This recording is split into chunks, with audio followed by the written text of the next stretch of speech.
ladies and gentlemen, Harry Song, aka Mr. Song, this is QD TV. Stay here, don't go nowhere, I say so.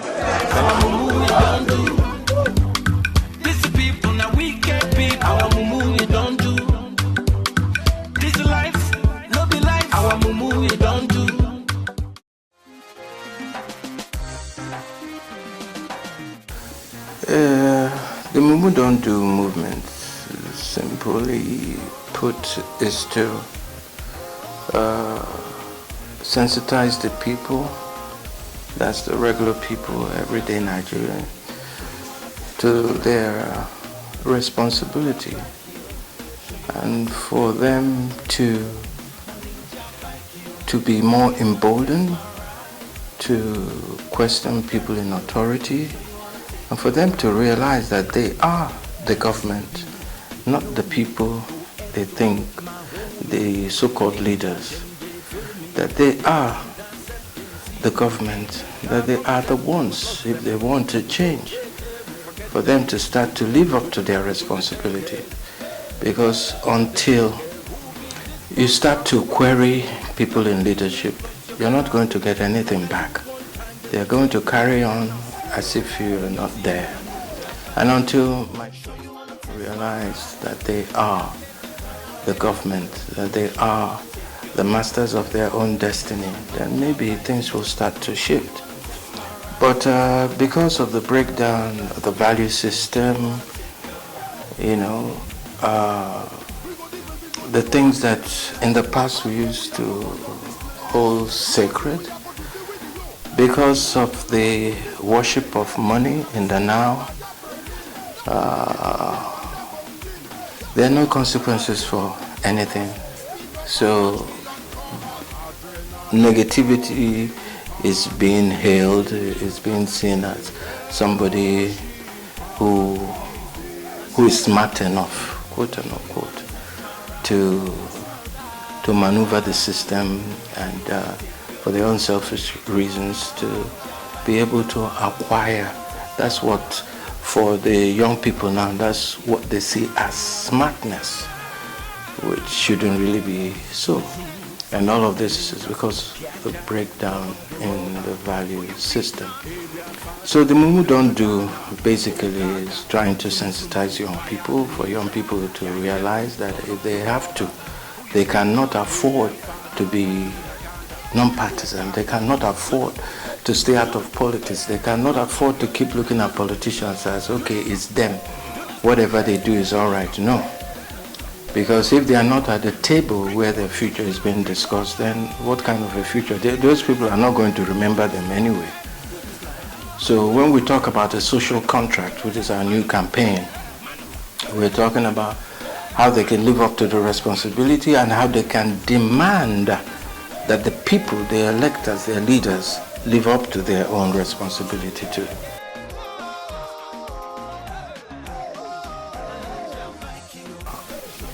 Well, this is what I've been doing, fighting for different rights, different advocacies and stuff like that for the past 40 years. So I can't really say, but the Mumu Don't Do movements in itself came about 2-3 years ago, and that was when I was going through my crossroads in life, and I was retired, was looking for something to sink my teeth into, and then some boys came to meet me to say, they want to go and occupy the National Assembly. I said, okay, and they wanted me to lead that protest. So I agreed, but 2 months down the line, as we set up that movement, I realized that I was down some millions, and I guess the boys were more interested in the money that they could make out of it than, the cause we were fighting for a better environment, a better Nigeria. And that's how they all went their separate ways. And from Abuja, I moved down to Lagos, contemplating on staying in Lagos, and I was able to meet some outstanding youths who together will now formed the group, the Mumu Don't Do movement, and our first outing was, if you remember, the enough is enough, the one that I think Two-Face called for and later didn't show up. So we had to cover for him, and we showed, and that was our first outing. From there, it went to the resume or the resign, and so on and so forth, okay? But the movement didn't start with me. It started with those boys, I was just asked to come and lead the protest. But I now saw that this, first of all, this is something I've done over the years. This is something that's in my DNA. And I said to myself, okay, well, since this is what I always loved to do, maybe I should now take the movement to another level. And I'm glad I made that decision, because this is the only thing I live for right now, and this is the only thing I do.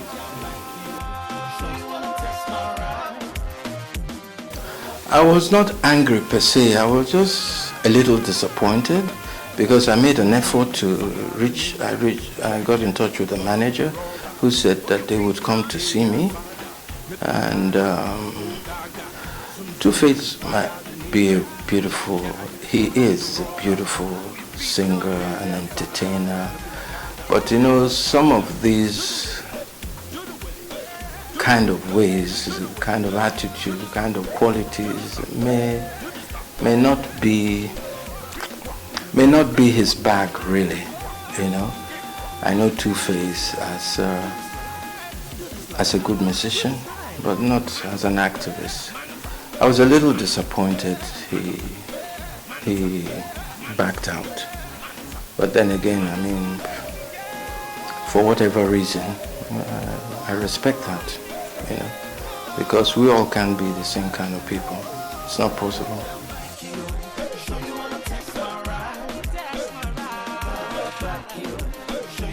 I've always said that to see Charly Boy is to have depth, to understand the deeper meaning of the things that I do and the things that I say. It's not about my rings. I'm not wearing any one now. It's not about my stunts. It's about the things that speak to me, the things that drive me. And I'm happy that regardless of what the perception out there may be, I know that I've inspired a generation to be the authentic self, to be focused, to be determined, to be consistent. Yeah? And so many people who ordinarily would have given up, so many young people who would have ordinarily given up on life, because of me, they've stayed the struggle, they've kept the faith, they've started believing in themselves. And I'm sure that you know that a lot of great people have passed through the Charly Boy University. So people can call it whatever, because it's from where you stand, you can see whatever you see. If you're standing on the path of ignorance, of course, how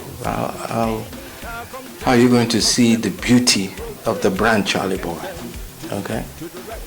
So forget about the stunts, forget about, all those make-believes that we, my people, have put out, to build the curiosity of the brand. So if that's what some people choose to hold on to still in this time, now there are problems with that now, not be mine. They are not gone. From time to time, today I'm Charles Oputa, so I'm not Charly Boy, I'm not doing Charly Boy for you now. So I decided to be as plain as possible. And this is the real me. Every other thing is make-believe.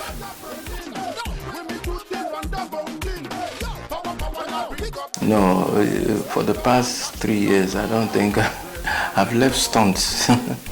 Yeah, I've come to realize that I'm getting older. I'm not a spring chicken anymore. And there's so much my body can take. And if I look good and I look okay, I thank God. It's God's blessing. Because I've also, I live a very disciplined life. Okay, and I do take care of myself. So apart from my good genes, which I know I have, I inherited from the Oputas. I've worked very hard to stay this fit, okay? But then again, once you're past 60, you're going down. Your strength can fail at any time, yeah? And then taking too much, breathing in too much tear gas and running helter-skelter all over the place. You know, there's only so much a person can take now. So I make I faint too.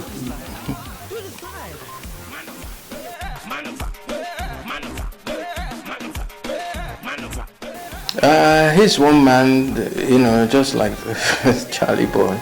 You know, people think different things of the brand. So also people think different things about OBJ. But he's a family friend.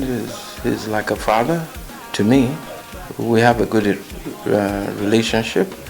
He has a tremendous respect for me, and so I do for him. And I've come to realize that he really loves the country. Nobody's perfect. He have made some mistakes, you know, as a leader during his own tenure, but I am convinced that he means well. He wants a better country, you know, than what we presently have. And it was on that note that we came together. What are we going to do about our environment and situation? And we came away from that meeting more emboldened. We learned a few things about Nigerian politics and how it's played. Aware, the people in the movement, yeah?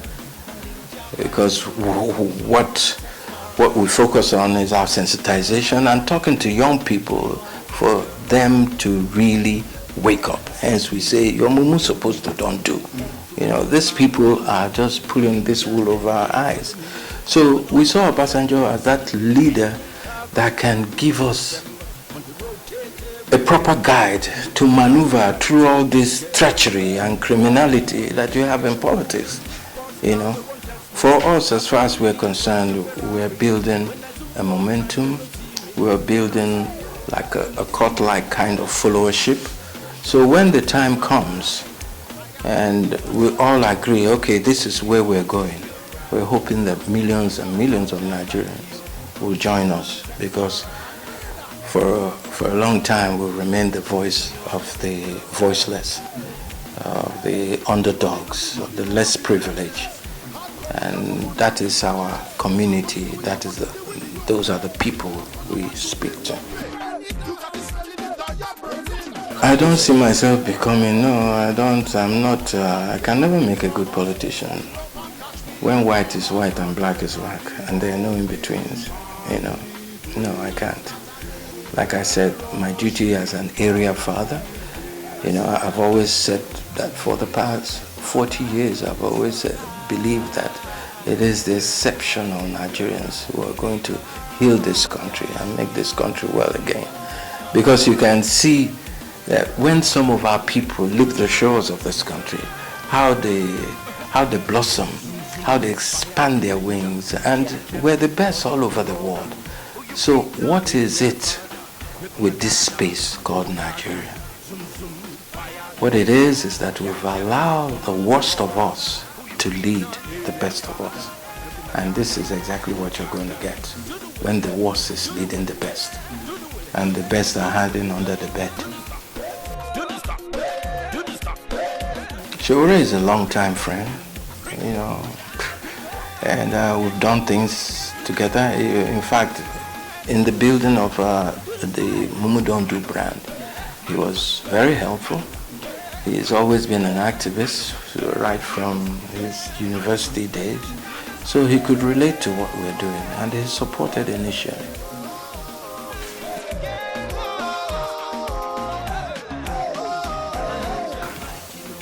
I didn't come back as an entertainer. In fact, I didn't even know what the heck I wanted to do. When I finished my youth corps, of course, there was a job waiting for me in Mobile as a PR, because what I studied, mass comm, public relations. And when I told my father that I didn't want to work, it was like so scandalous. What do you want to do then? I said, I wanted to be an artist. I first said I wanted to do my own thing. And he said, what is your own thing? I said, I wanted to be an artist. And all hell broke loose. I've always been very rascally ever since I can remember. When my parents would say, sit at the table, come to the table for, I always ask, why can't I eat in my room? Why can't I eat on my bed? When my father selected the choice of friends that I should have, which are usually the kids to his friends. And I said, no, I don't like those kind of people. And the kind of people that I liked to flow with were the children of mechanics, the drivers, the washermen, because they were more playful, they were more real, And the day that I discovered that there were 4 people, I went to one of the, I think it was our washerman's house, and I discovered 4 of the kids were in a room, and they had no toys, practically. I thought everybody had toys, but I had a room filled with toys. And since then, I never had toys. I just gave my toys away, both in school, everywhere I went, as long as there were boys who I could flow with. I shared my toys with them. So I think this is something that has been, lingering since ever I can remember. My father used to say, man know theirself. And he would always say, I've given you this name, make sure you protect it, blah, blah, blah. Whatever you do, you are no putter. All those things at the time he was saying, it didn't really make sense to me. I just felt the guy was so overbearing and obnoxious. But those are the values, because I was stuffed with an overdose of values and principles and all those good stuff that seems to have evaporated in the now, because nobody believes in all of those things. Honesty and, what's fair is fair. And I remember one of my father's quotes, wherever you see injustice, fight it, because it might come back to chop your head off. And the imagery about something coming back to overwhelm me, to chop my head off, was not, didn't sink well with me. So unknowingly, I guess he didn't realize that he was building me in that direction. But this is how I turned out, and I think it's coming from Jump Street. It wasn't something I just started yesterday or so.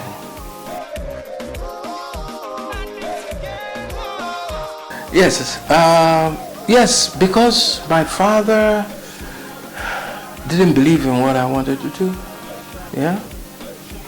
Because he felt I was being irresponsible. First, I didn't study law. He would have wished I did, but I didn't, though my younger brother did, so that made him kind of happy. And that is why I say to parents, you don't set yourself up for disappointment by trying to build your child in your image and likeness. Once a kid turns after 18 or 21, and let's not forget the influences between the age 1 to age 25, as our kids live with us, we will only contribute 30% to their growth, and the rest is left to the peer pressure, the school, the internet, especially, what these kids get from the internet. So you only have 30% of the time with the children, the rest, and they never know what they pick up, So my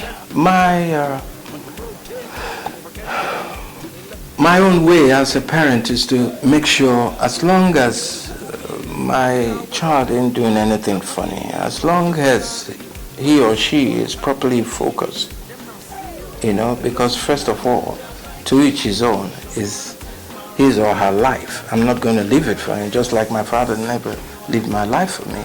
I knew what I wanted to do for Job Street.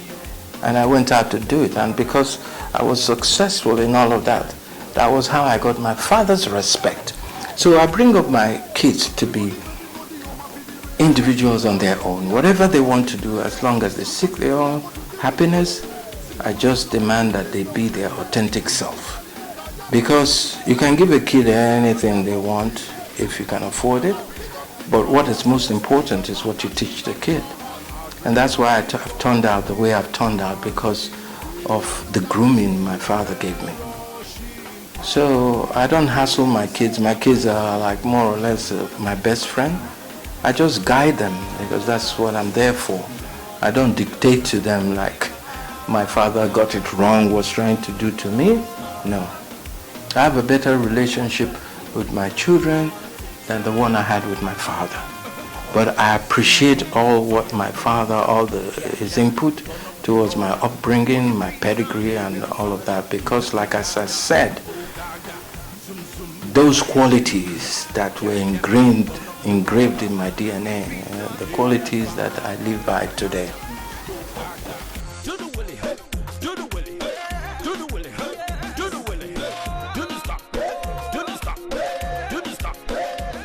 I fought for Okada people.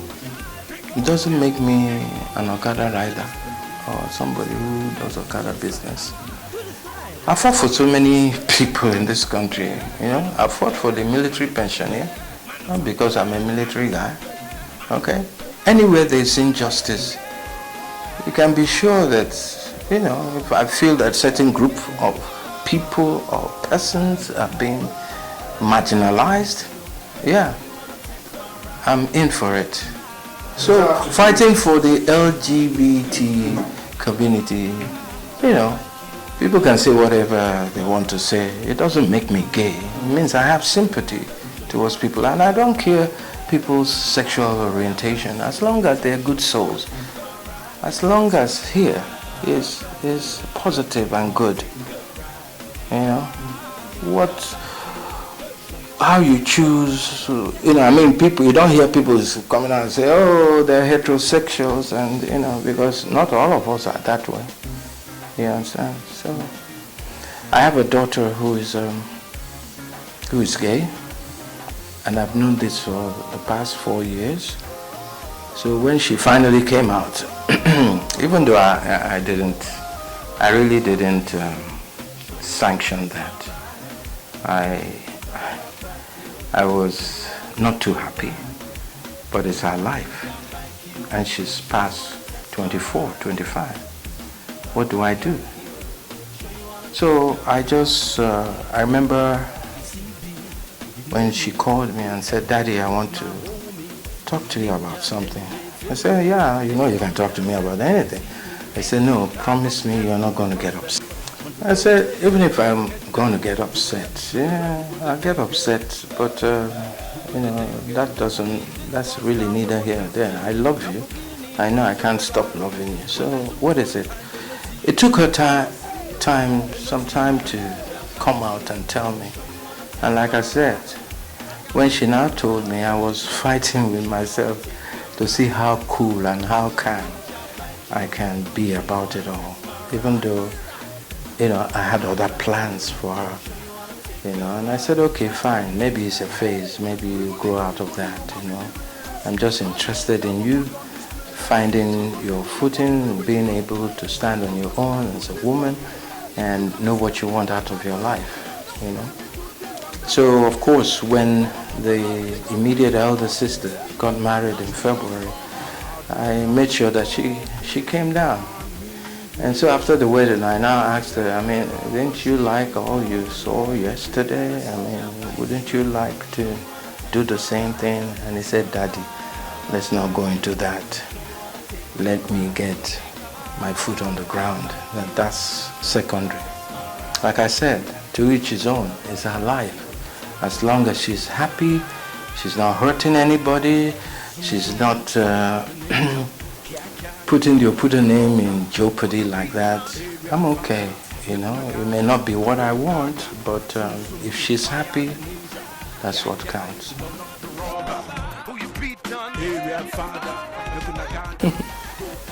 There's no marriage that is perfect. No marriage is perfect. A marriage is about two strange beings saying that they will go the distance, good or bad. And marriage is about tolerating your incompatibility. Marriage is management. It can't be rosy, maybe for the first few years, and then things start to go stale, you know. And you know, men are different species than women. Men think with their eyes, women feel with their heart. So your wife that is a beauty queen today, you might see another beauty queen next year. You may want that one, because we're always looking for what we don't have. We're always attracted to the things that we don't have, and we think that that will fill the hole in ourselves sometimes. It's not usually true. So I've learned from experience, and don't forget this is my 4th marriage, so it has to work by hook or by crook. Anyhow, it must work. And because I understand the simple things of life, and because I understand that nobody and no marriage is perfect, so ours has been a marriage of, understanding. And because we talk a lot in our marriage, we talk a lot. I mean, if I'm feeling anything, I come, I put it on the table. Same thing with my wife. If sometimes I made mistakes, I say I'm sorry. And we continue, because I've discovered that we really want to do this thing. And yes, I'm aware that a lot of people are looking up to me. I've been counseling a lot of marriages. I've been saying perseverance, understanding, communication and all of that. So how would it look like, that I don't have a marriage that is working? Yeah, people from the outside, they look at it, Charly Boy has been with his wife for almost 4 decades, 40 years now. They have to be doing something right. Yes, what we're doing right is that we're talking. We're putting our shit on the table, and we have sworn to ourselves that regardless, because the devil today is better than the angel to come. Okay, I just can't keep changing women, because they're all the same. And your problem goes with you everywhere. So I've decided to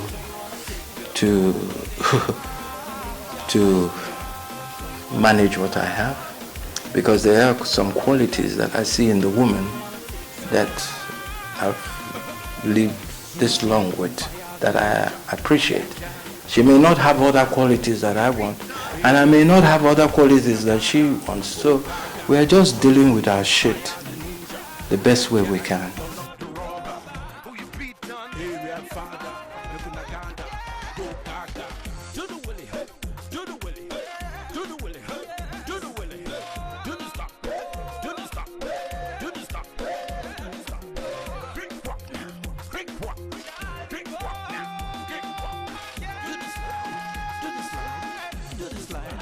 Do the slide.